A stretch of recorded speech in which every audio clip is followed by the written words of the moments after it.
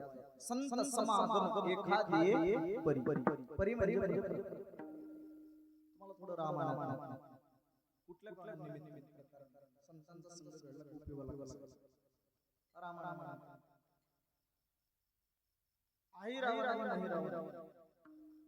मरत आई राव मरत देवाने मारायला विचारलं का मरत सांग आई राव का मरत मारू मला माहिती देवाने सांगितलं मारू तू बुद्धिमत्ता वरिष्ठ ना तुला माहित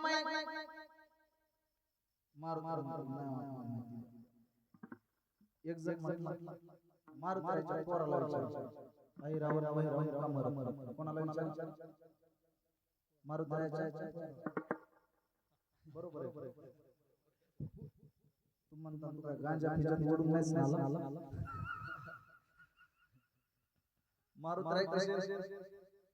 ब्रह्मचारी मारुतीच्या पोराला विचार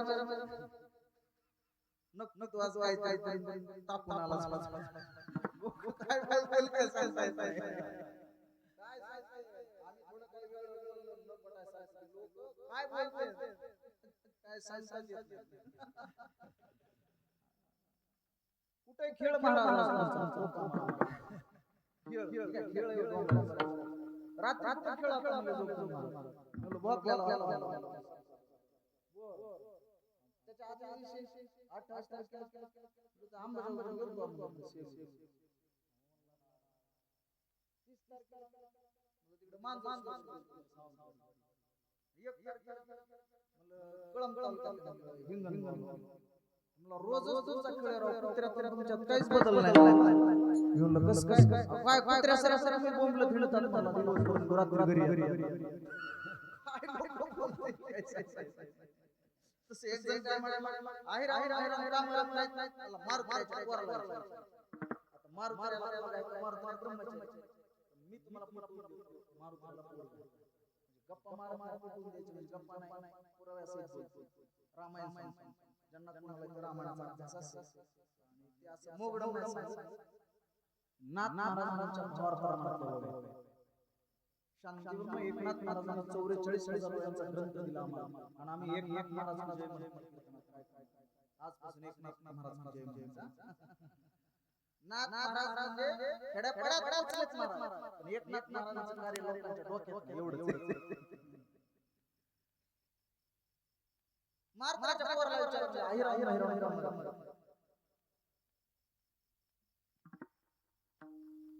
लंका कुणी जाळली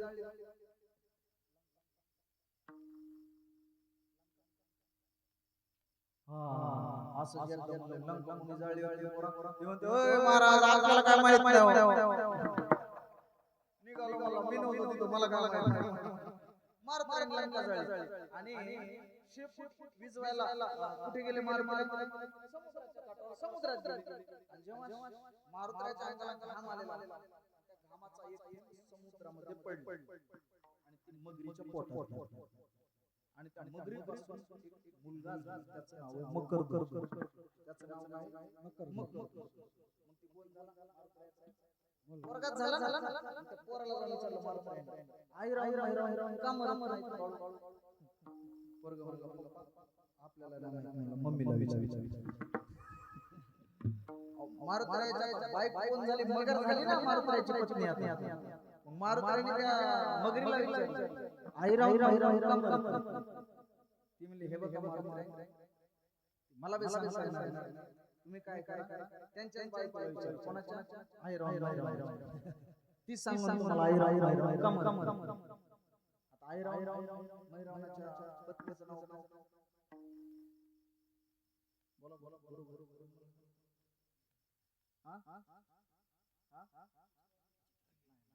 चंद्रप्रभा काय नाव आहे चंद्रप्रभा আহিरा तिला मार त्या मगरीला म्हणले तुला कसं काय ती म्हटली मी तिथं दासी म्हणून कामाला मगर काय सांगितलं मी दासी म्हणून होते आणि जेव्हा राम लक्ष्मणांना আহিरा घेऊन पाताळात चालले पाताळात तेव्हा मी तिथेच होते मगर मी तिथेच होते आणि मी दासी होते मैत्रीचं चांगलं नातं होतं म्हणून मला चंद्रप्रभेने सांगितलं की मला असा पती कधी मिळेल कसा प्रभू रामचंद्र ते स्वरूप पाहिलं चंद्रप्रभेने आणि स्वरूपाकडे बघितलं पाहिली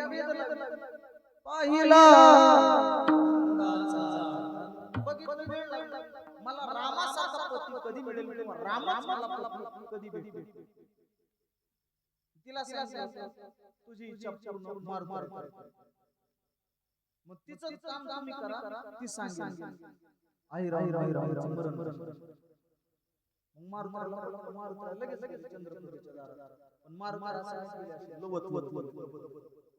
बघा पतिव्रतेची ताकद किती असते चंद्रप्रभा पतिव्रता कामने पतिव्रता तिची देवावरी काय पतिव्रतेची ज्ञानोबा तिला माळ वाहण्याची गरज नाही मार गरज नाही वारी करण्याची गरज नाही काहीच नाही कोणाला पतिव्रतेची व्याख्या सांगितली ज्ञानोबांनी. पतीची या माता अनुसरून पतिव्रता अनायासे आत्महिता पावेची गा. पतीची सेवा करते आज्ञेत राहते. पती हा परमेश्वर बरोबर आहे, पण पती नबी परमेश्वरासारखं राहिलं नाही तर आमच्या माता माऊलीने कष्ट करायचे 200 रुपये कमवायचे आणि ह्यांना घ्यायचे टाकून द्यायचे. वारे वा परमेश्वर पती नबी परमेश्वरासारखं लायक. पतीच्या आज्ञेत राहते, पतीची सेवा करते अनायासे आत्महिता बिगर साहसाचा अशी महान मारुती दर्शन घेतलं. तिला विचारलं आहे का मर सांग आता कोणती बाई आपल्या नवऱ्याचं मरण सांगेल?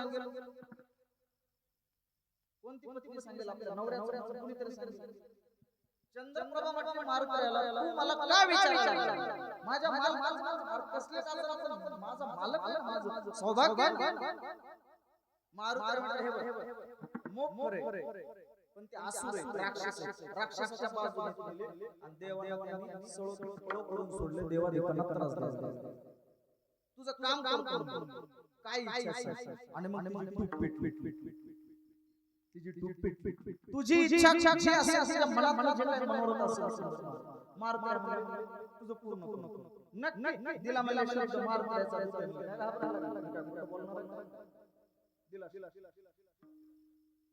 आणि ती म्हणली सांग पण एक अटीवर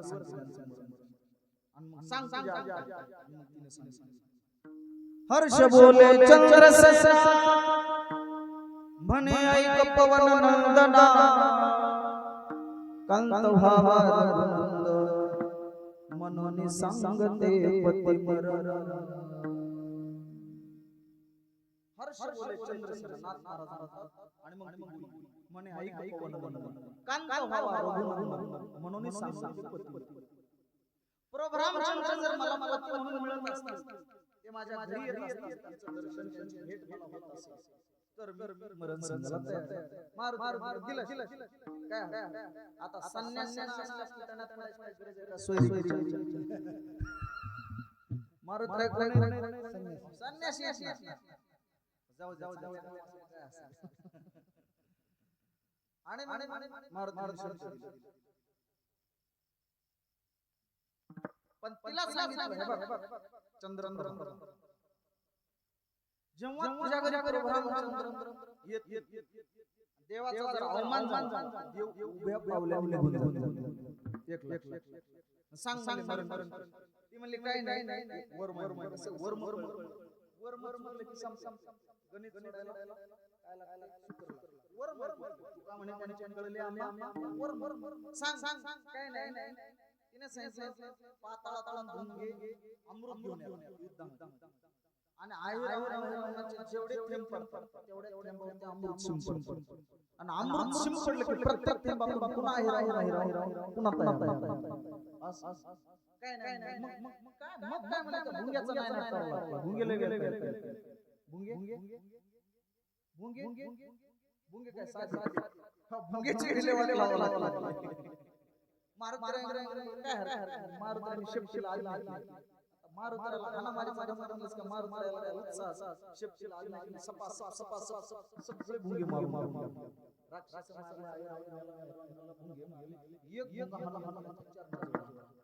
मला शरण मारून मग आता जो शरण आला त्याला जीवदान दिलं, त्याला क्षमा केली. नियम कसलाही त्याचे पाय दाबा, त्याच्या हातात तलवार खाली गळून पडत. कधीतरी पाय दाबायचे आम्हाला, पाय दाबायचे नाही आम्हाला, पाय ओढायचे पाय धाडायचे. भुंगा भुंग्याने हनुमंताला सांगितलं मारून शरण. हनुमंताने सांगितलं मारत पण मी जेव्हा हात मारेल तेव्हा तो आला रेडी भुंगा मारला मी तुम्हाला शरण विशेष सांगतो मी तुमचा दास तुमचा कोण झाला दास काय नाही कधी बी हात मी तुमच्या सेवेला. आणि मग चंद्रप्रभेला झालं आता देव येणार देवाचा अवमान झाला की नाही. आणि मग भुंग्याला भुंगा म्हटलं आता झाले 2 तासापूर्वी लगेच मारुतीला जास्त बोलू नाही तर गदा आज्ञा मला सांग तू काय करायचं त्या क्वाट मध्ये जाऊन बस प्रोग्राम चंद्राच्या पलंगावर बसला त्या क्वाट मध्ये जायचं आणि तू काम काय करायचं, भुंग्याचं काम काय असतं, पेटी मास्तर कोरा कोरा बरोबर बरोबर कोरा कोरा कोरा कोरा असे गावागावात पाच भुंगे इथं आहेत इथं भुंगे आहेत भुंग्याचं काम काय कोरा कोरा कोरा मग ते बांध नाहीतर लाकूड कोरी पण भुंग्याचं काम काय कोरा कोरीचं लय भुंगे हनुमान मंदिराचा विश्वास नसला गदा होता म्हणून त्याच्या कामाला नाहीतर किती भुंगे जवळ करा मायाचा हात फिरवा लय भुंगे काय बसते एका गाडीत प्रचार तिसऱ्याचं खातं मत पाचव्याला अर्थात त्या भुंग्याला सांगितलं मध्ये जाऊन बसायचं तुझं काम करायचं तू तुझ्या कामाला लागायचं भ्रमर जैसा भ्रमर मेदी कोडे भल तैसा कोरडे परी परी की माझी सापडे कोळे लाकूड करण्याची ताकदच्या भुंग्यामध्ये कसलं निबर लाकूड पण तोच भुंगा जर कमळाच्या चाकरीमध्ये अडकला तर त्या कमळाच्या सुगंधाने आसक्तीने गुंतून राहतो काय ताकद आहे बघा प्रेम आसक्ती आसक्तीमुळे भुंग्याची गॅस आहे त्या भुंग्याची गॅस कशामुळे दुःख कशामुळे भुंग्याला आसक्ती कशामुळे काय गुरुवारी संदीपान महाराज दादा एक उदाहरण सांगत असतात भुंग्याच्या ऋण